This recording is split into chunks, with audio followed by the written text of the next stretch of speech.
It's been only 5 months since S22, but looks like cinema's development speed is not slowing down anytime soon. So, here we are again. Let's talk about R23. This is a big release. There are advancements in several areas of Cinema 4D, but R23's marquee feature is animation. Not only day-to-day workflow improvements, but also incredible additions to character animation. There's a lot to cover, so let's get started. This is a feature all character animators will appreciate. Now we can easily create and store poses of our characters for later use. To help with the organization of our libraries, we have the ability to store poses in different folders. Here I've created a small group for the eyes and another one for the mouth. Let's create one more pose for the eyes to see how it works. I'll lower the eyebrows a little bit, and I will also adjust the eyelids. Now with all the controls selected, we just click on the new pose icon and we have our new pose stored. What's missing is a thumbnail for the pose. We can easily do that by clicking the capture icon.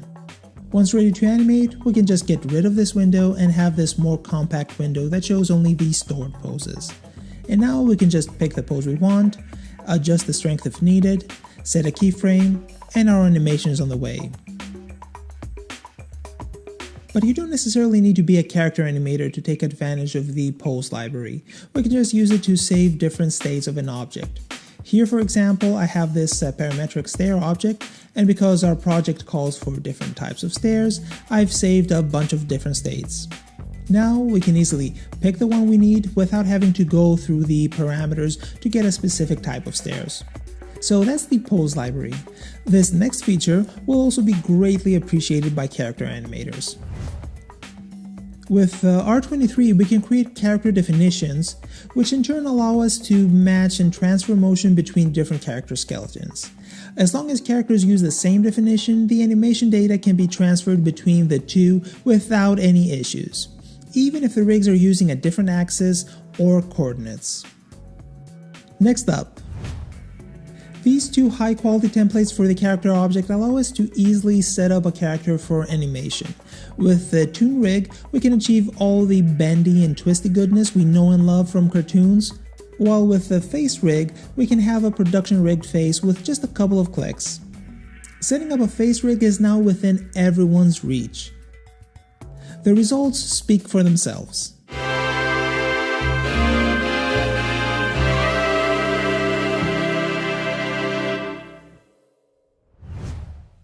Another helpful addition to the animation toolset is the Delta Mush Deformer.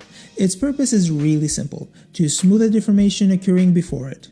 Here, for example, we have a character set up with the default hard weights. Because we haven't made any adjustments, the result is far from perfect. But watch what happens when we add the Delta Mush Deformer. Without adjusting the weights at all, we get a perfectly usable result. Kinda feels like magic. But aside from the character-related features, there are also several quality of life improvements for animation in general. The Autokey behavior has changed to provide more comfort and prevent unwanted keyframes while adjusting non-animated objects in our scene. We just need to add the first keyframe and Autokey will happen from there on. This simple command helps us speed things up immensely since we don't have to individually adjust the tangents of our keyframes anymore. In this example, only this sphere has some easing applied to its keyframes. All other objects have a linear animation. To smooth out the animation, we just copy the ease from the sphere, and then with all other objects selected, we click on Paste Ease. Now all of them have a nice ease applied to them. Another great time saver is the ability to copy an animation from an entire hierarchy of objects and paste it to another equivalent hierarchy.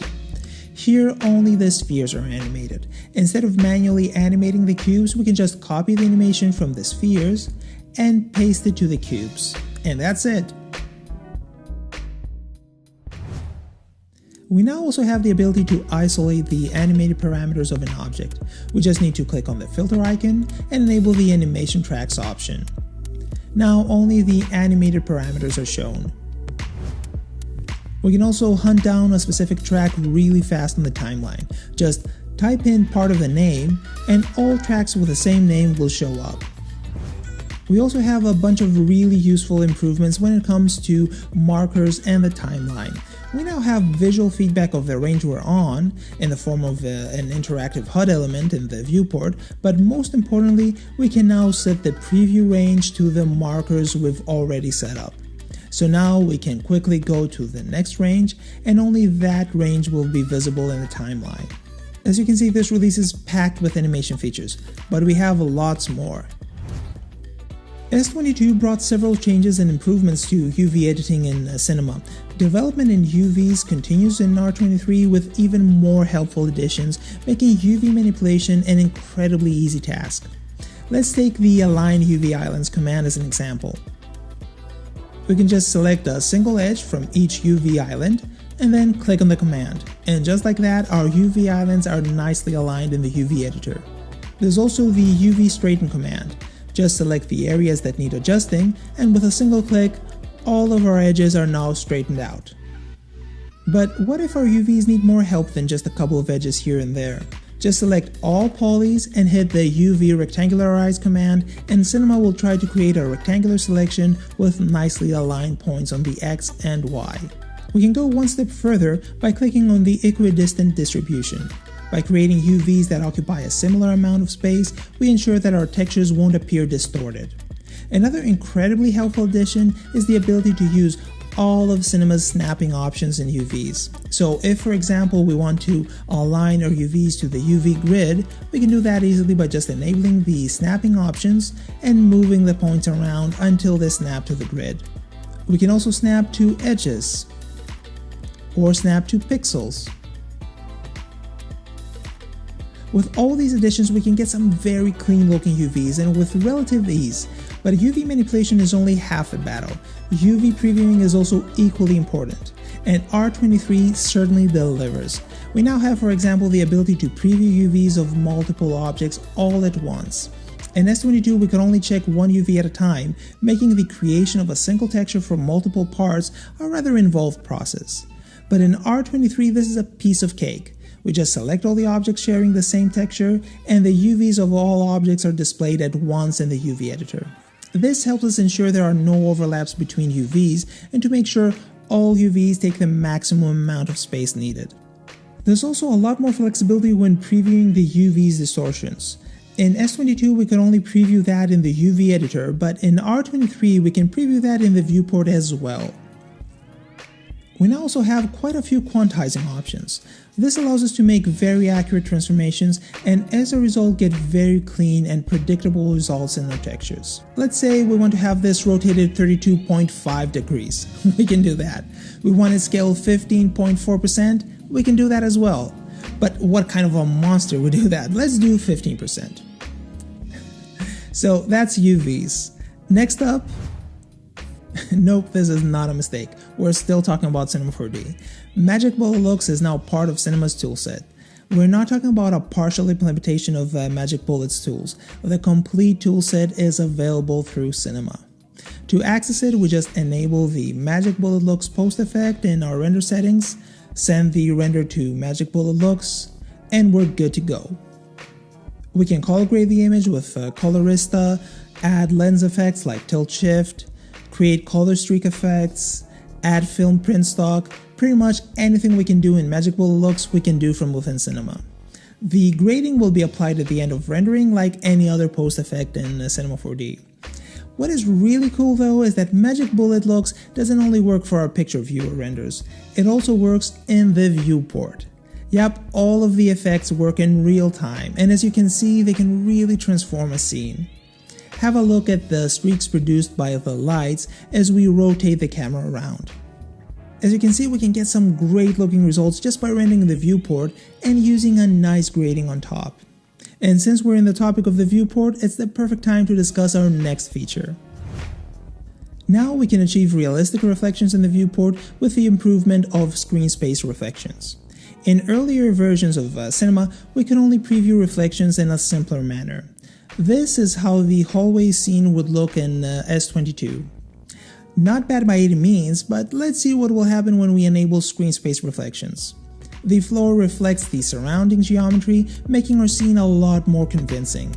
If we now also enable Magic Bullet looks, it's staggering how much of a bump in preview quality these two features alone bring to the viewport. I expect to see some incredible looking viewport renders in the coming months. Time now to jump into one really exciting feature, a glimpse into cinema's future. Material nodes were introduced in R20, and now in R23 we get to see nodes expand on areas other than materials, more specifically to cinema's object system. This feature is still in development, but it's very exciting to see how nodes will transform cinema. At the moment, there is no representation of the nodes in the Object Manager, but that will come in the future. For now, all of the work needs to happen in the Node Editor. I hear you asking, what's so special about nodes? Well, I'm glad you asked, imaginary person.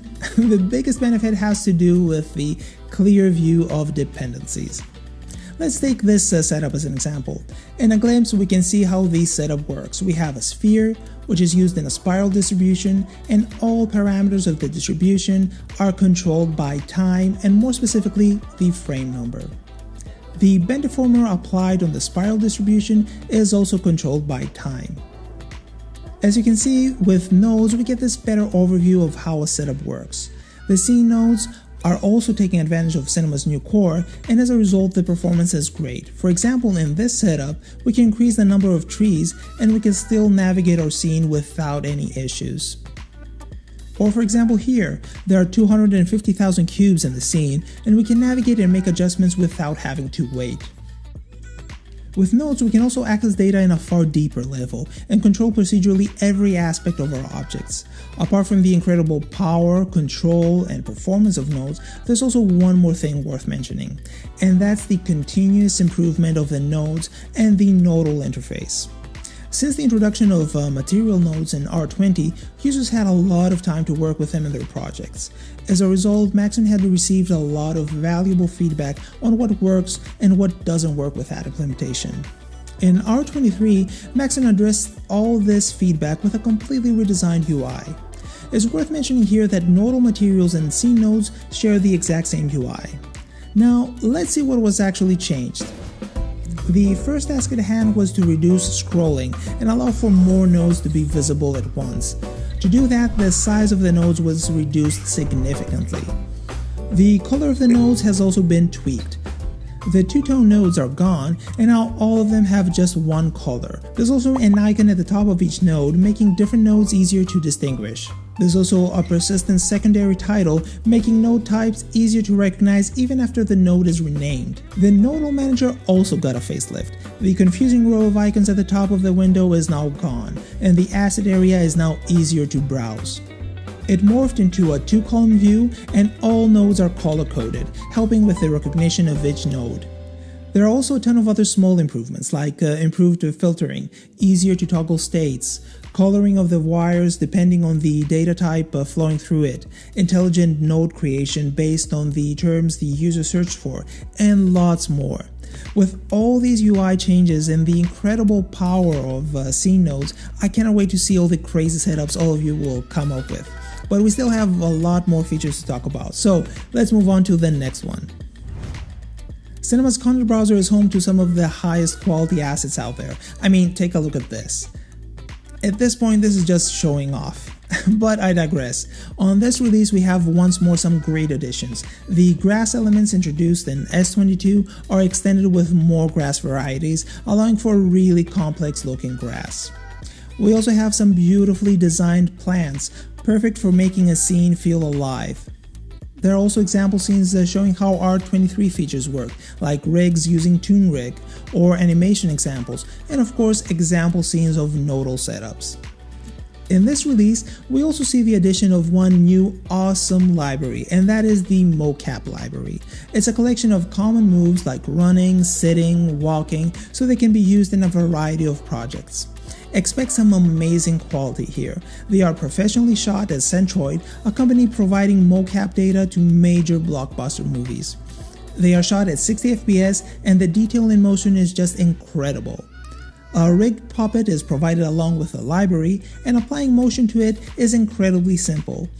In the character oval tag, we just drag the character definition tag, and just like that, the move is applied to the character. Here's some of the mocap data available in the library.